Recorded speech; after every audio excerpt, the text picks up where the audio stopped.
The video engine is a round screen, approximately 3 feet in diameter, with a depth of about 8 inches. The idea behind this piece really goes back to this idea of where's the experience, the inherent experience in watching television. What do we do when we sit in front of a screen? What happens? Well, again, we look through, past the screen. We're not aware that we're ever watching a screen. So I wanted to produce a screen that sort of rises up and celebrates itself, brags about itself, while the content, the important stuff, is sort of lost in that circus. And so in the video engine series, I've got this sort of circus of brightly colored gears spinning and pistons pumping and all this mechanical movement, and through that winds these text ribbons, and the text ribbons are all derived from voice recordings that I've done with friends and colleagues, and this is passed through this big circus of a video screen in the form of a text ribbon that we almost don't see, or we almost can't read because it's moving so quickly, and it's sort of almost being chewed up and processed by all these gears. In much the same way that sort of the text scrolls across the bottom of the screen when we watch the news, and we see the written account of how many lives were lost in the war zone today, and how many people were trapped in an earthquake today, and all these deeply, profoundly important moments are just reduced to passing text.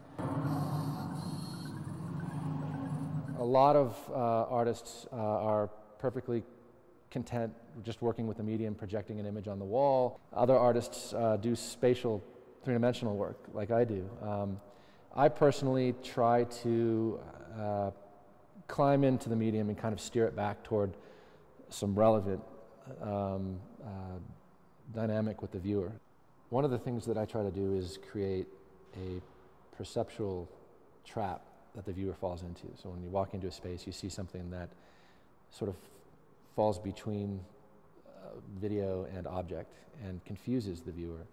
I think that state of confusion is important because it makes seeing this stuff truly experiential. And so you'll see people in my exhibitions walking around the work, kind of peering down, getting on their knees, looking up, trying to find the source of the image. If you were to turn off the cube, the images went away, you'd have a cube. If you were to turn off the image on these tables, well, you'd have tables. If you were to turn off the image on the bucket piece, the pail over there with the water in it, well, you'd have a pail. So all of these physical elements carry on past the image.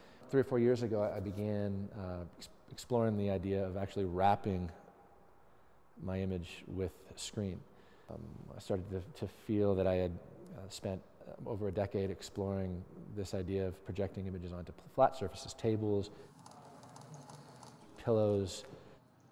The cube, for example, there are 4 sides and there's a top. They're all mapped out so that the image actually maps from one to the next. The illusion being that when you're looking at the piece, it appears as though you're looking into the interior of an opaque cube that's slowly becoming transparent. And I started to experiment with curved screens lit from within. In other words, projections that actually occupy the volume of a screen from within.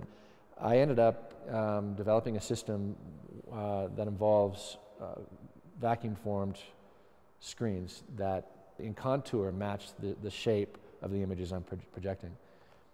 And I was able to devise a means of doing that so that everything stays within focus, nothing falls, nothing becomes skewed due to the shape or the plane against which it's projecting. And I actually have this whole process patented. It's been a really amazing adventure, this three-dimensional contoured screen process. For me, it has to be tactile.